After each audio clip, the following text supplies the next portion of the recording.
The three galaxies stretched across the darkness of space like a web of light, connecting thousands of worlds where different species lived, traded, and survived. For millions of years, one rule had governed this vast expanse: the strong took what they wanted, and the weak learned to hide or die. The Krathox Dominion stood at the top of this brutal hierarchy. They were massive creatures, standing 8 feet tall with bodies covered in segmented armor that grew naturally from their skin. Their warships were floating fortresses covered in weapons that could tear through smaller vessels in seconds. When Krathox ships appeared in a star system, other species either paid tribute or ran away. There was no third option. Admiral Theron commanded one of the most feared fleets in Krathox space. He had seen hundreds of species surrender at the mere sight of his armada. Some begged for mercy. Others tried to fight and died quickly. A few attempted to flee but never made it far. After 30 years of service, Theron had grown bored with how easy conquest had become. The Krathox were not alone in their aggression. The Vrelnari swarms operated like locusts, stripping entire planets of resources and leaving nothing behind. The Crimson Hierarchy were proud warriors who considered combat the highest form of art. The Void Reapers attacked merchant ships simply for entertainment. These species and dozens of others made the three galaxies a dangerous place for anyone weak or unprepared. The peaceful civilizations had learned to stay quiet, pay protection fees, and avoid drawing attention. It was an old system, brutal but stable. Everyone knew their place in the food chain. Then the humans arrived, and everything changed. The first human ships appeared without warning or fanfare in the outer territories. They were small, boxy vessels that looked more like industrial machinery than spacecraft. Their faster-than-light drives were crude compared to established technology. Their hull designs seemed inefficient. Their weapons were primitive kinetic projectiles and basic energy systems. Intelligence reports described them as a newly spacefaring species from a planet called Earth. They had barely achieved interstellar travel and were now sending cargo freighters through some of the most dangerous space in the known galaxies. They transmitted polite messages in awkwardly translated languages, asking for trade routes and diplomatic contact. To species like the Krathox, the humans seemed almost offensively naive. They were like children wandering into a den of predators, completely unaware of the danger. Admiral Theron reviewed the latest intelligence briefing in his private quarters. The holographic display showed a human cargo vessel designated the Persephone's Hope. It was traveling alone through a region of space the Krathox considered their territory, carrying manufactured goods and raw materials worth a small fortune. The ship had no military escort. Its defensive capabilities appeared minimal. Its crew numbered only about 200 individuals. According to the scans, most of the ship's interior space was dedicated to cargo holds rather than weapons systems. Theron clicked his mandibles in satisfaction. This would be a perfect opportunity to send a message to these newcomers about how things worked in the real galaxy. Attack the ship, take the cargo, eliminate or enslave the crew, and establish dominance. Standard procedure, repeated thousands of times with countless other species. He summoned his tactical officer to the bridge. The massive warship hummed with power as the crew prepared for what they assumed would be a routine interception. 5 Krathox cruisers moved into formation, each one larger and more heavily armed than the human freighter. They set their course for the Talon Nebula, where the Persephone's Hope would pass in 3 days. There would be nowhere for the humans to run, no help within range, and no escape from Krathox justice. As the fleet traveled through the void, Theron studied more information about these humans. Their home planet was classified as a Class 12 death world, which seemed unusual. Most intelligent species evolved on peaceful, stable planets. Earth apparently had extreme temperatures, violent weather, and an unusual number of predatory species. The fact that humans had survived there at all was mildly interesting, but Theron dismissed it as irrelevant. After all, physical toughness meant nothing in space combat. Ships fought ships, weapons against weapons. What did it matter if humans came from a harsh world? They were still just another weak species learning the hard way about the dangers of the galaxy. 3 days passed quickly. The Krathox fleet arrived at the interception point and took up positions. Long-range sensors detected the human ship approaching exactly on schedule. It maintained a steady course, apparently unaware of the ambush waiting ahead. Theron settled into his command chair and ordered his communications officer to open a channel. The view screen flickered to life, showing the bridge of the human vessel. A middle-aged human male with facial hair sat in what appeared to be their captain's chair, holding a container of some brown liquid. The human looked tired rather than frightened. When Theron delivered his demands for surrender in a voice that had made countless species tremble, the human simply scratched his beard and glanced at someone off-screen. His response was not fear or panic but something that puzzled Theron's translator. Confusion. And perhaps pity. The human captain tried to warn them. Multiple times. He explained there had been a misunderstanding. He suggested the Krathoks reconsider their course of action. He even said, with what seemed like genuine concern, that they really did not want to do this. Theron found the human's attitude insulting. This soft-skinned creature from a primitive world was trying to give him advice about warfare? It was almost laughable. He gave the order to fire, confident that this would end quickly. The plasma bolt struck the human ship's hull with devastating force. Alarms would be blaring inside their vessel. Their crew would be panicking. Any second now, they would surrender. But then something unexpected happened. The human captain's expression changed completely. The politeness drained away, replaced by something cold and hard. He pressed a button and spoke to someone called Cargo Bay 3, informing them they were cleared to defend the ship. Sections of the human freighter's hull began opening. Not cargo bay doors, but smaller reinforced hatches. Objects launched into space, accelerating toward the Krathoks vessels on chemical thrusters. Dozens of them. Boarding pods. The humans were launching boarding pods at warships. Theron would have laughed if he had not been so confused. These humans were either insane or suicidal. They were attacking 5 military cruisers with a cargo freighter. It made no tactical sense whatsoever. Then the first boarding pod clamped onto his flagship's hull and began cutting through with plasma torches. Over the internal communication system, Theron heard something that made his blood run cold despite years of combat experience. Humans. Dozens of them, pouring through the breach into his ship. And they were not screaming in panic or crying for mercy. They were singing. The first breach pod punched through the outer hull of Admiral Theron's flagship with a spray of molten metal. Before the automated repair systems could respond, the pod's door exploded outward with a deafening bang. 4 humans rushed into the corridor moving fast and with clear purpose. Commander William Drake entered first with his rifle already raised and searching for targets. Behind him came Margaret Foster, Daniel Brooks, and Henry Walsh.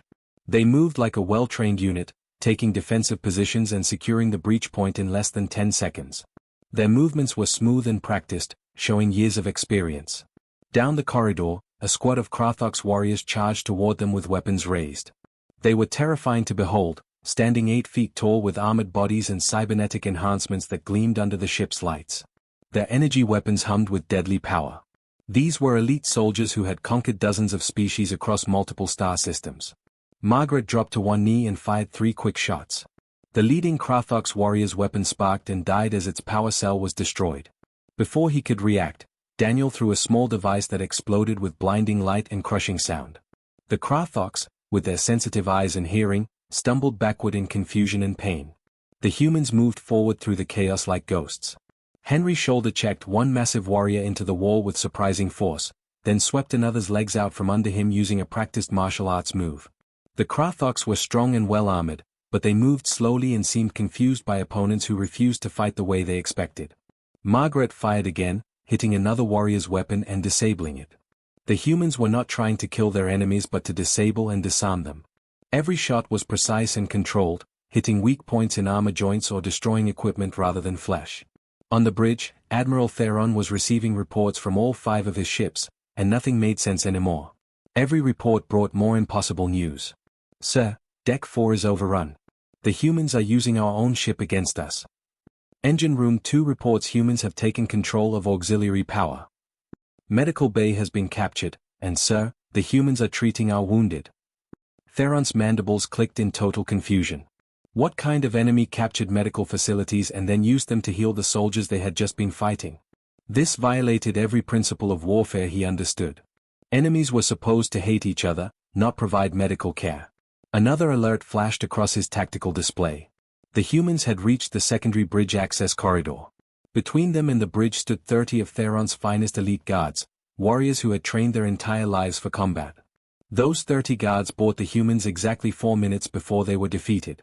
William's team linked up with 3 other breach groups outside the main bridge doors. 15 humans total now faced the reinforced blast doors that protected the ship's command center. Behind those doors were 30 more Krathoks warriors waiting in defensive positions.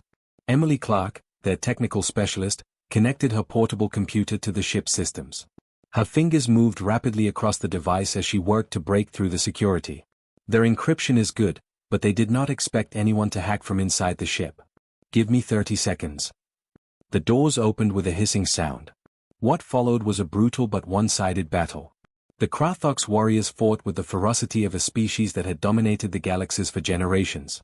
They were stronger than the humans, their armor was better, and they had the advantage of prepared defensive positions. But the humans had something the Krathox had never encountered before. They adapted to every situation instantly. When the Krathox used energy shields, the humans switched to armor-piercing rounds. When the warriors tried to use their size and strength advantage, the humans went low and targeted knee joints. When the Krathox attempted flanking maneuvers, they discovered the humans had already predicted the move and set up crossfire positions. Thomas Bennett, a stocky man built like a wrestler, tackled a Krathox warrior twice his size. They crashed across the bridge floor in a tangle of limbs and metal. Thomas took a hit that would have killed most species, grunted in pain, and locked the warrior in a submission hold that made the alien's arm bend at an impossible angle. "Yield!" Thomas shouted through gritted teeth. "I do not want to break your arm, but I will." The Krathox warrior, experiencing real pain for perhaps the first time in his military career, tapped the floor in surrender. Rachel Moore provided covering fire with impossible accuracy. She had been a competitive shooter on Earth, and every bullet she fired hit exactly where she intended. She disabled weapons, damaged armor systems, and created openings for her teammates without wasting a single shot. Within 8 minutes of the bridge doors opening, the battle was over. The Krathox warriors lay on the floor, disarmed and restrained but mostly alive. Only 2 had died, both from accidents in the chaos of close combat. The rest were wounded but breathing. Admiral Theron stood alone in the center of his own bridge, surrounded by 15 humans who were not even breathing hard. William Drake approached him with his rifle lowered but ready. "Admiral Theron," William said formally. "I am Commander William Drake, private military contractor with Stellar Security Solutions. Your ships have been secured and your crews disarmed. We have taken minimal casualties on both sides, and our medics are currently treating your wounded." Theron's mind struggled to process what he was hearing. "You are contractors? Not military soldiers?" "Well, most of us are former military," William admitted casually. "I did 15 years in the Marine Corps. Margaret over there was Special Forces. Thomas was Navy. But yes, technically we are civilians now. We are being transported to a mining colony to provide security services." "Security services?" Theron repeated the words as if they were in an alien language he had never heard before. "For the mining operation," William explained patiently. "The colony hired us to protect against pirates and dangerous wildlife. Pretty standard work." "You are telling me that cargo freighter was carrying hundreds of trained warriors, and you were just in storage?" William shrugged. "Cryosleep, actually. More efficient for long space journeys." He paused and seemed to consider something. "Look, Admiral, I am authorized to offer you terms. You return to your space, we continue our journey, and we call this a misunderstanding. No harm, no foul." "No harm?" Theron gestured at his disabled ship with one claw. "You have captured 5 Krathox warships using a cargo freighter." Margaret spoke up from where she was helping restrain the last wounded warrior. "Well, you did shoot first. Captain Miller gave you several chances to walk away peacefully." Theron looked around at his captured bridge, his defeated warriors, and the humans who had accomplished what should have been impossible. These creatures were smaller and softer than his people, with no natural armor or enhanced strength. By every logical measurement, they should have been easy prey. "What are you?" he asked quietly, his voice barely above a whisper. William considered the question seriously before answering. "We are humans, Admiral. We come from a planet where pretty much everything tried to kill us, and we spent thousands of years fighting each other. We got pretty good at surviving." He extended his hand in what Theron had learned was a human gesture of friendship. "But we would rather be friends, if you are willing to try." Theron stared at the offered hand. In Krathox culture, showing any vulnerability to an enemy meant certain death. But these humans had beaten him completely, captured all his ships, and were now offering friendship instead of execution. Slowly, carefully, he reached out and grasped William's hand. The human's grip was surprisingly strong for such a small creature. Aboard the Persephone's Hope, Captain James Miller was receiving final reports from all 5 captured Krathox vessels. "All ships secured, Captain," his first officer Robert reported. "Total casualties are 2 Krathox dead, 17 seriously wounded, 43 with minor injuries. On our side, 0 fatalities, 5 minor injuries, and Kevin sprained his ankle climbing through a maintenance shaft. James shook his head with a slight smile. Tell Kevin to be more careful. And get medical teams over to those Krothox ships immediately. I want their wounded treated exactly like our own people. Already happening, sir. As the human contractors prepared to return to their ship, Admiral Theron stood on his damaged bridge watching them work. These beings had defeated him utterly, yet they showed mercy and even kindness. It was unlike anything in his experience. The Krothox fleet limped back toward their territory, damaged but intact. Theron sat in his command chair and began composing a priority message to High Command. This report would be difficult and humiliating, but it was absolutely necessary. The three galaxies needed to know the truth. The humans were not prey. They were not weak. They were something far more dangerous than anyone had imagined. And they had only been defending themselves. The Galactic Council chamber floated in orbit around a neutral star, its transparent walls offering a stunning view of space. Hundreds of species gathered for the quarterly session, filling the vast dome-shaped room with the sounds of different languages and the movement of countless different body types. Ambassador Victoria Wells of Earth sat in the human delegation's modest booth, still relatively new to these proceedings. She had only attended twice before and was still learning the complex protocols and politics. Her aide, Peter Harrison, sat beside her reviewing documents on his datapad. Is it just me, Peter whispered quietly, or is everyone staring at us today? Victoria had noticed it too. Delegates from dozens of different species kept glancing in their direction, some with curiosity, others with what might have been fear or respect. I noticed. Any idea why? Peter scrolled through his datapad quickly. There has been chatter on the diplomatic channels. Something about a Krothox fleet and a human cargo ship. The details are not clear yet. Before Victoria could respond, the session was called to order. But instead of the usual procedural business, an emergency motion was introduced immediately. A massive insectoid creature skittered to the central speaking platform.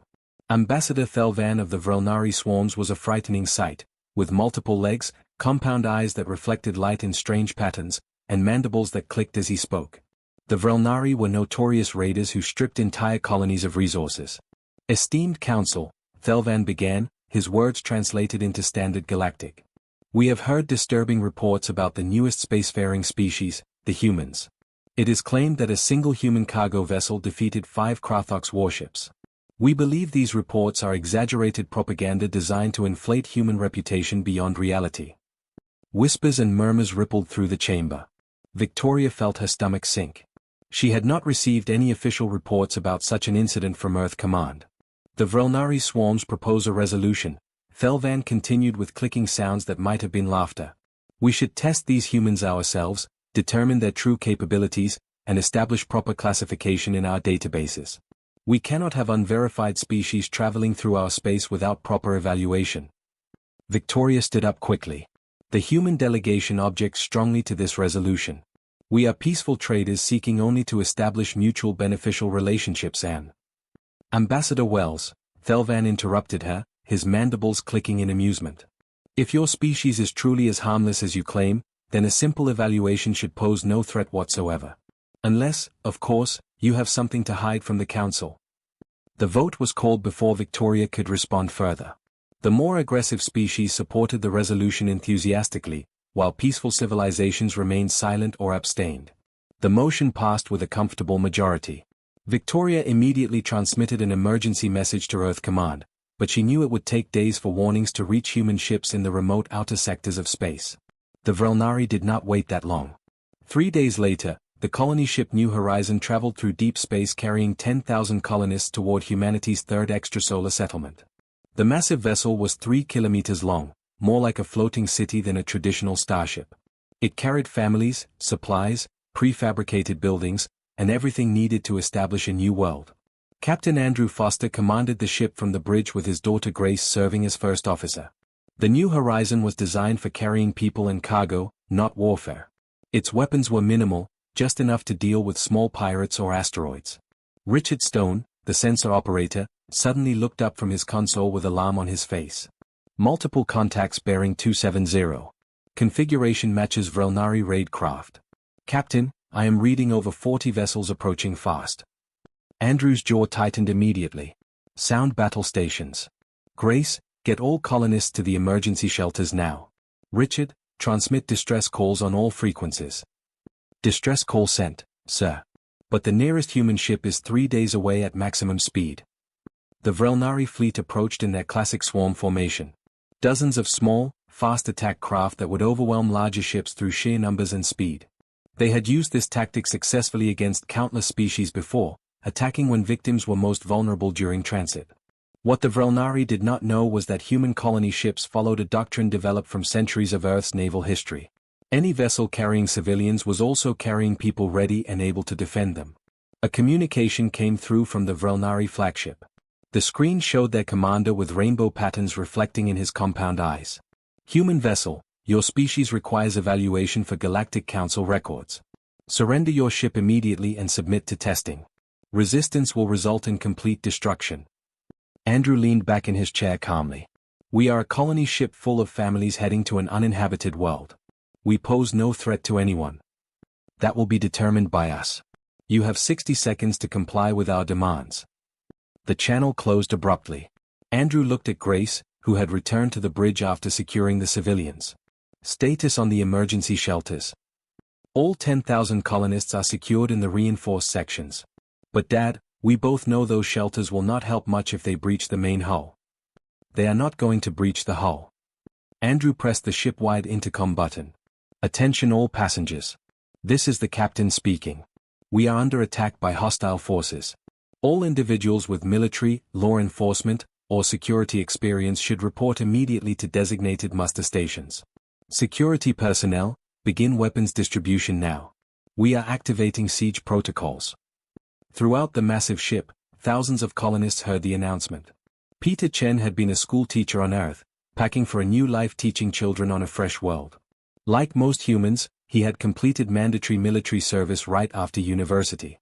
That had been 10 years ago, but military training never really left a person.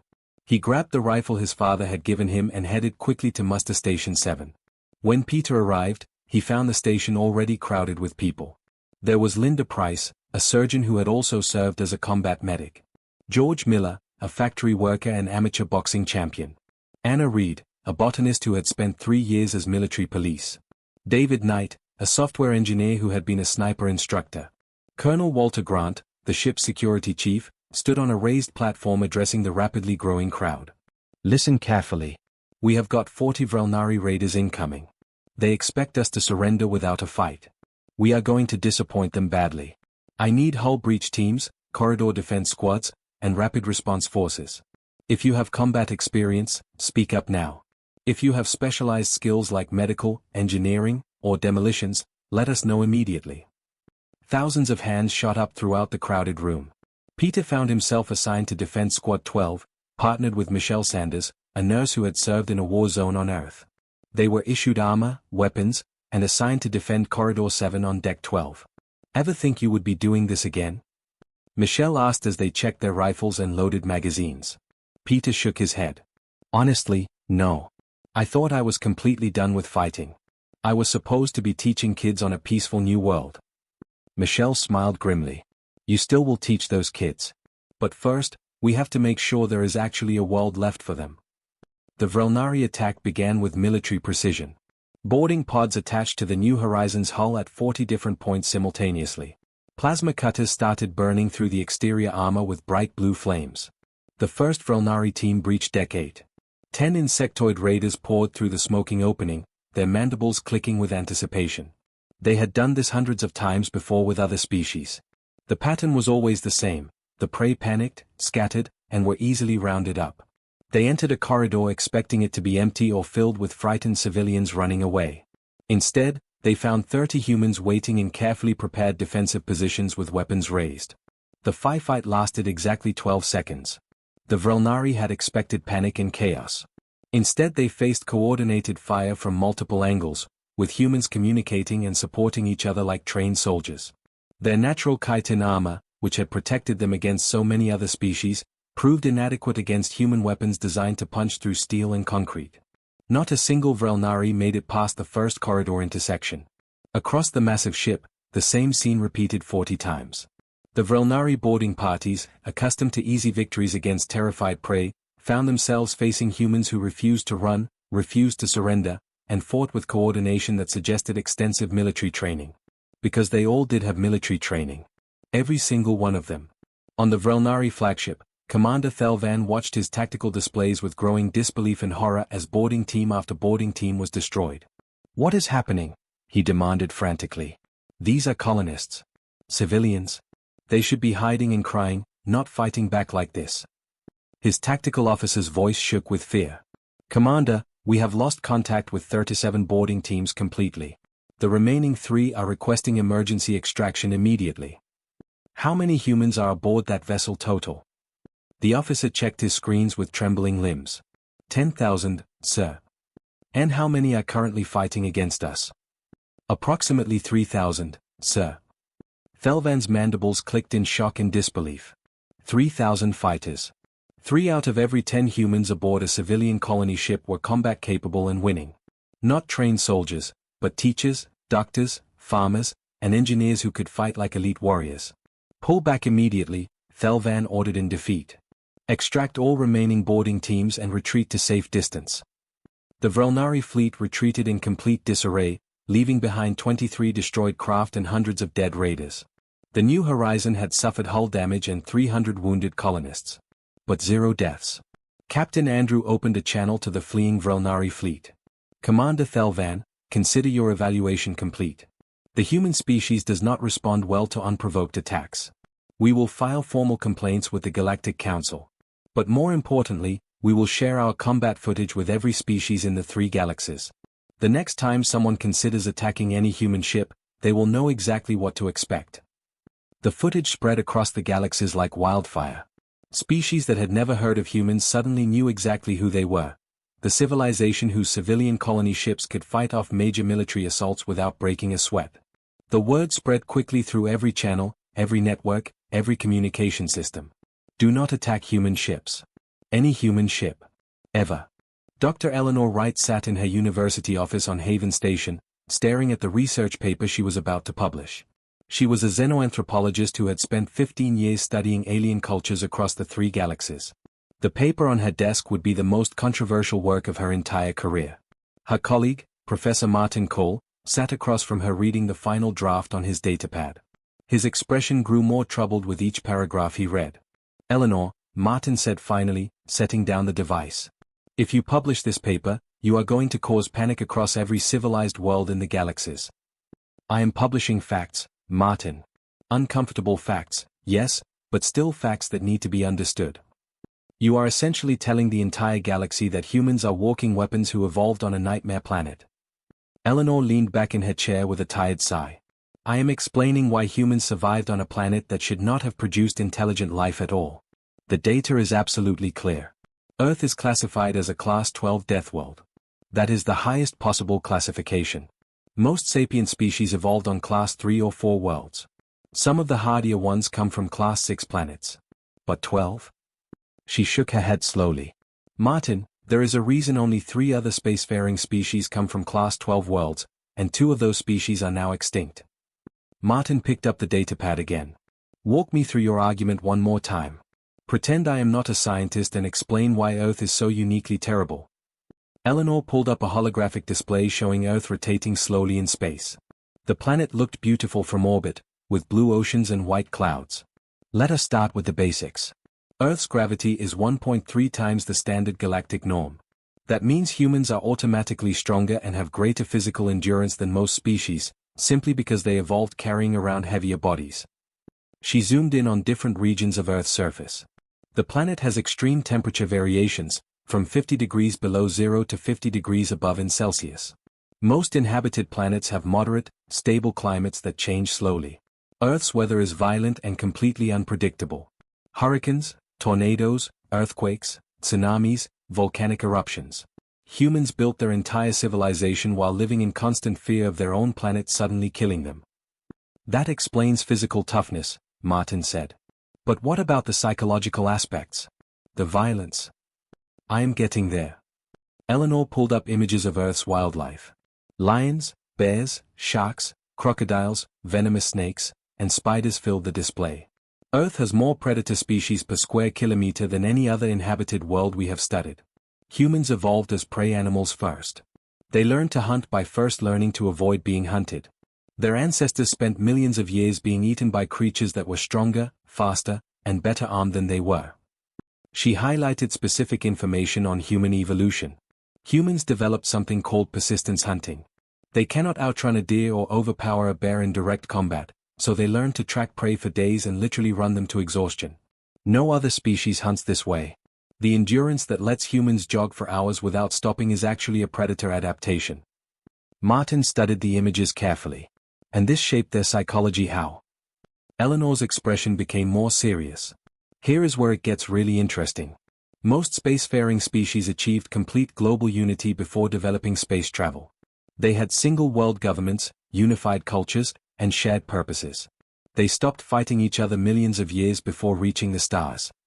She pulled up Earth's history, showing a timeline marked with thousands of wars and conflicts. Humans never stopped fighting each other. They reached space while still actively waging wars. They developed nuclear weapons capable of destroying their entire planet before they even learned to cooperate globally. They split the atom before they learned to work together peacefully. That seems like a massive disadvantage, Martin observed. You would think so, but it is not. Eleanor highlighted comparative data. It means every human alive today carries the genetic and cultural legacy of competition, conflict, and survival. Human children play games that simulate warfare. Human entertainment is filled with stories of combat and victory. Human sports often involve controlled violence. It is so deeply ingrained in their culture that most humans do not even realize how unusual it is compared to other species. She displayed training statistics. Look at these numbers. The average Vrelnari warrior receives 5 years of combat training. The average Krathok soldier receives 7 years. But a typical human? Most have at least 2 years of mandatory military service, but that is just the formal training. Before that, they spend their entire childhood learning combat through play, sports, martial arts, and self-defense classes. Martin stared at the data in disbelief.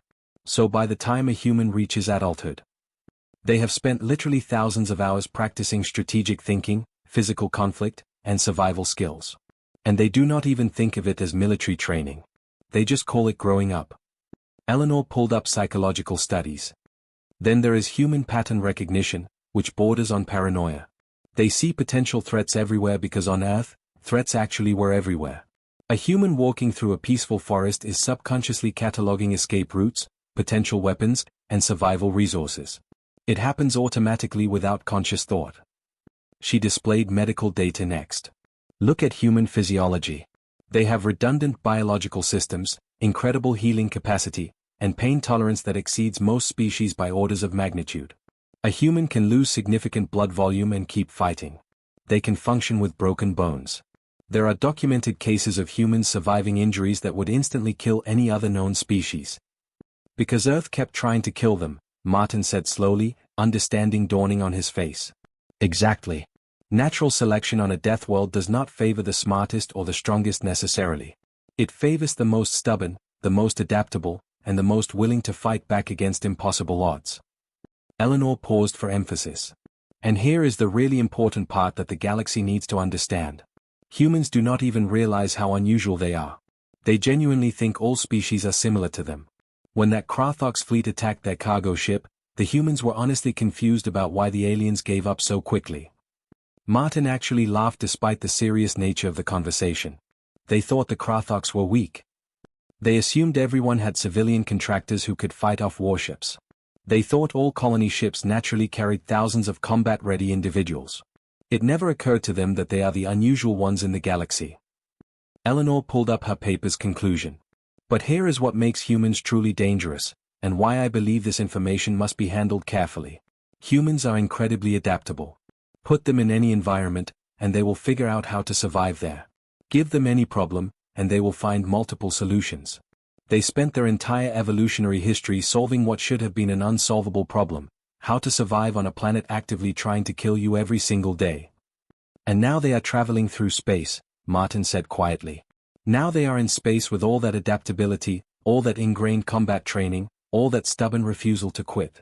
But also, and this is absolutely crucial, they have a social structure that values cooperation, empathy, and justice. Humans are capable of incredible violence, but they choose not to use it most of the time. They have laws, ethics, and moral frameworks that restrain their capabilities. She met Martin's eyes directly. That is what I call the death world paradox. Earth made humans into perfect survivors and warriors, but humanity made themselves into something better than just killers. They are dangerous, Martin, extremely dangerous. But they are not dangerous to peaceful species. They are only dangerous to anyone who threatens them or threatens the people they have decided to protect. Martin was quiet for a long moment, processing everything. What do you think will happen when you publish this research? Eleanor smiled grimly. I think the aggressive species in the 3 galaxies are going to realize they have been picking fights with the wrong newcomers.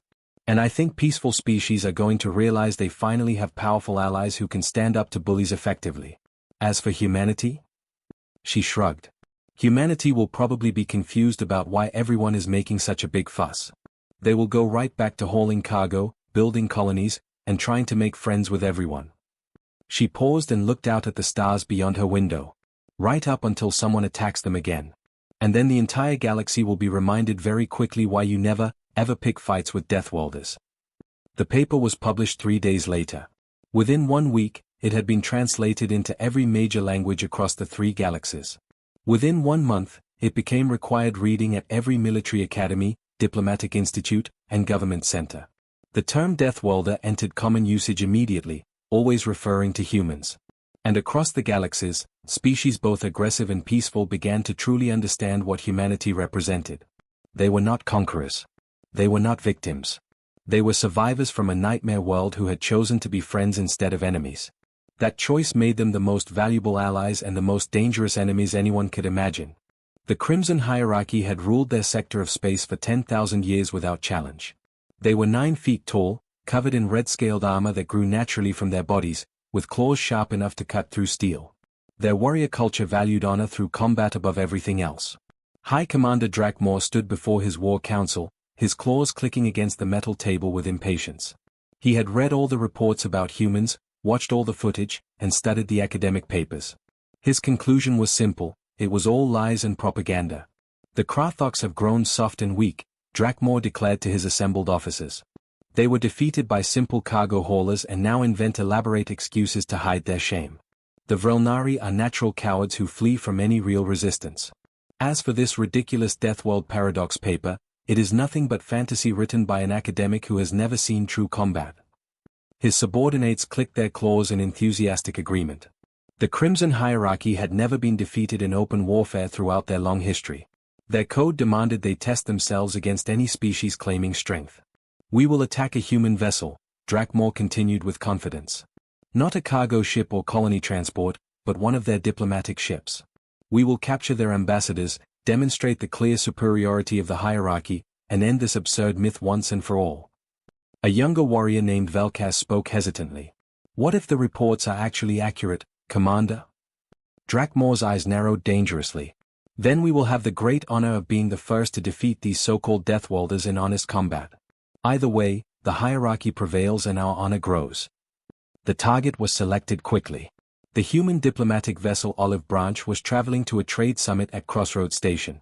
It was purpose-built for peaceful missions, with minimal weapons and elegant design. Intelligence reports showed it carried only 50 humans, ambassadors, cultural liaisons, trade negotiators, and support staff. Ambassador Jonathan Hayes commanded the mission. At 63 years old, he was a career diplomat who had spent 30 years in Earth's foreign service before volunteering for the new Galactic Diplomatic Corps. He believed deeply in negotiation and peaceful solutions. He was also a man who had served 3 combat tours as a Marine Corps officer before attending law school. Lieutenant Angela Martinez looked up from her sensor station with concern. Commander Velkaz's fleet is moving to intercept us, sir. 8 battlecruisers, Crimson Hierarchy configuration. They are on an attack vector. Jonathan set down his coffee cup and sighed heavily. So much for diplomatic immunity and peaceful relations. Sound general quarters. Get everyone into armor immediately. Angela, send emergency broadcasts to any ships within communication range. David Chen, a young trade negotiator on his first space mission, looked confused and frightened. Sir, should we not try to run away from them? David, this ship can only reach 0.6 light speed at maximum. Those battlecruisers can do 0.9 easily. We would never escape. Jonathan stood and removed his formal diplomatic jacket. revealing a simple military-style shirt beneath. Besides, running would only encourage them to chase other human ships. Better to make our stand right here and teach them a lesson. Throughout the ship, the diplomatic staff transformed rapidly into something else entirely. Ambassador Patricia Williams, a specialist in cultural exchange programs, checked the power charge on a plasma rifle with practiced efficiency. Trade negotiator Marcus Webb, who had been reviewing complex tariff agreements just an hour earlier, was now helping others put on combat armor correctly. Just like old times, Patricia muttered to Marcus as she loaded her weapon. David watched in amazement as the dignified ambassadors became soldiers. Did all of you serve in the military? 20 years in Army intelligence, Patricia replied while adjusting her armor. Marcus was Navy for 15 years. Ambassador Hayes was a Marine officer. Our pilot Frank was Air Force. Our Chief Medical Officer Dr. Sarah Coleman was a combat surgeon in 3 war zones. She smiled at David's shocked expression. What did you think? That we spent our whole lives sitting in conference rooms talking? Marcus handed David a rifle. You know how to use this from your basic training, right? I had training, but I have never actually used one in real combat situations. It is just like the simulation exercises. Point at the target, shoot accurately, and try not to die. You will do fine, kid. The Crimson Hierarchy ships surrounded the Olive Branch in their classic capture formation. Drakmore's flagship opened a communication channel, and his imposing figure filled the view screen. Human ship, I am High Commander Drakmore of the Crimson Hierarchy. You will surrender your vessel and crew immediately to demonstrate the superiority of Hierarchy warriors over your species. This is a formal test of honor. You cannot refuse our challenge. Jonathan appeared on the screen wearing body armor over his diplomatic uniform. Commander Drakmore, I am Ambassador Jonathan Hayes of Earth. We are on a peaceful diplomatic mission to Crossroads Station. We have absolutely no quarrel with the Crimson Hierarchy. If you genuinely want a test of honor, I strongly suggest you challenge someone who actually wants to fight you. All true warriors want to fight, human. It is the fundamental nature of strength and honor. Commander, we are not warriors anymore.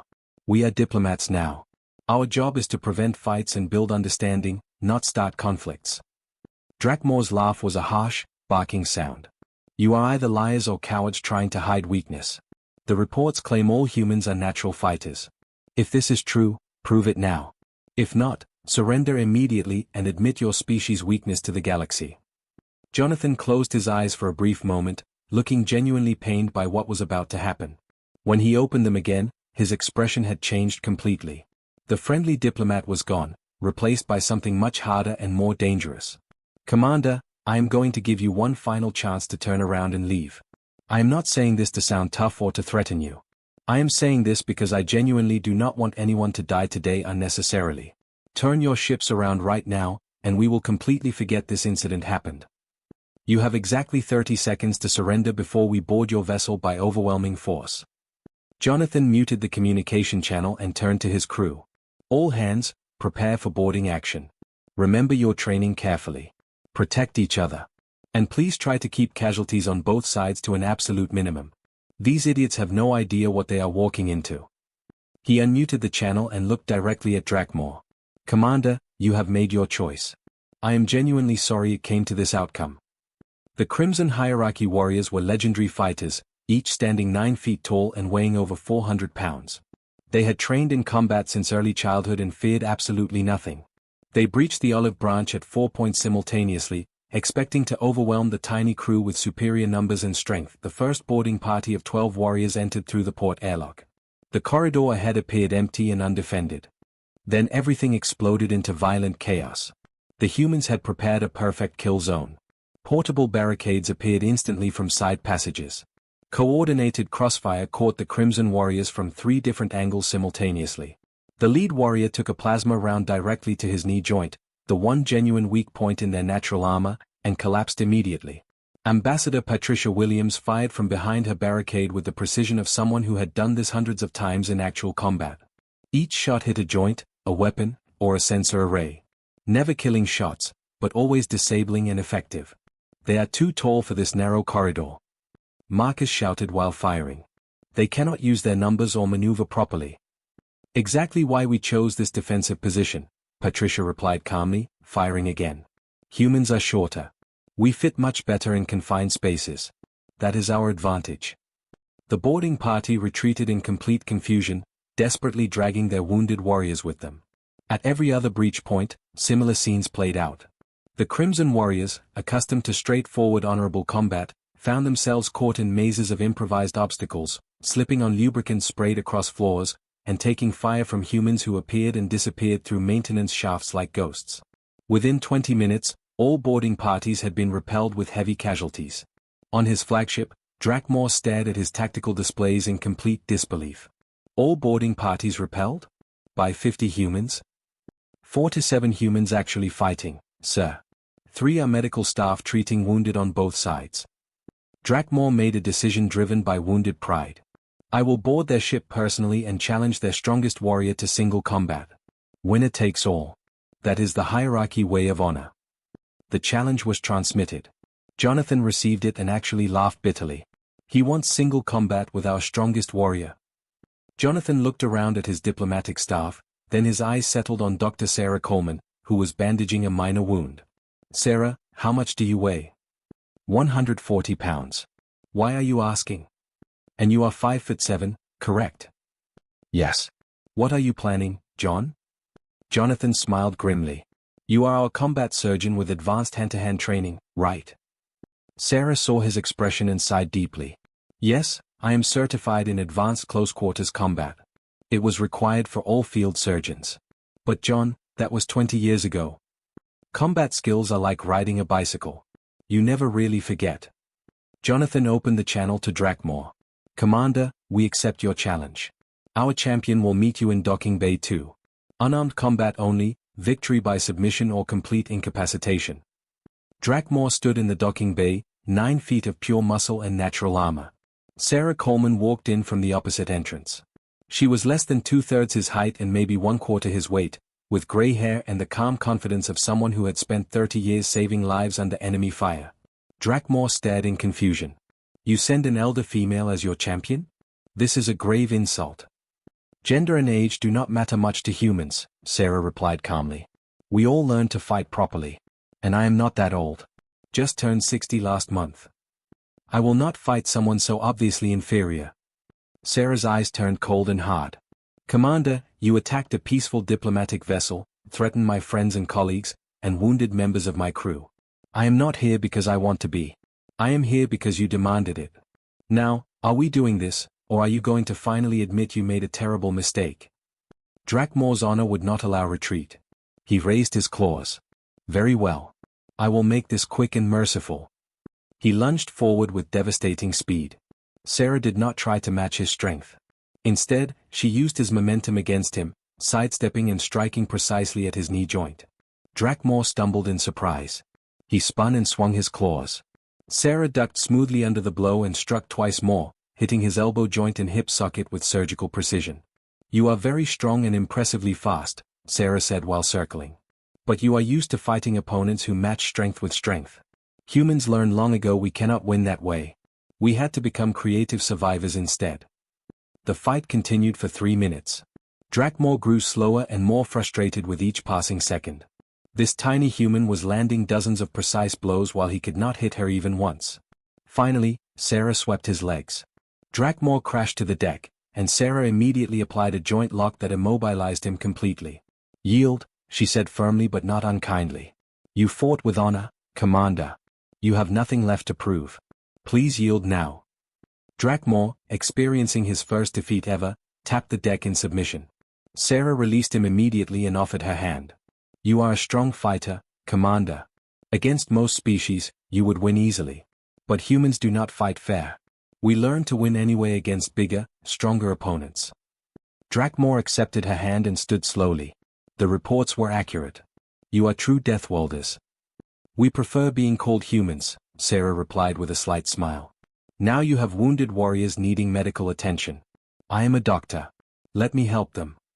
Watching Sarah treat his wounded warriors with the same care she showed her own crew affected Drakmor more deeply than the defeat itself. The Crimson hierarchy withdrew and transmitted formal apologies.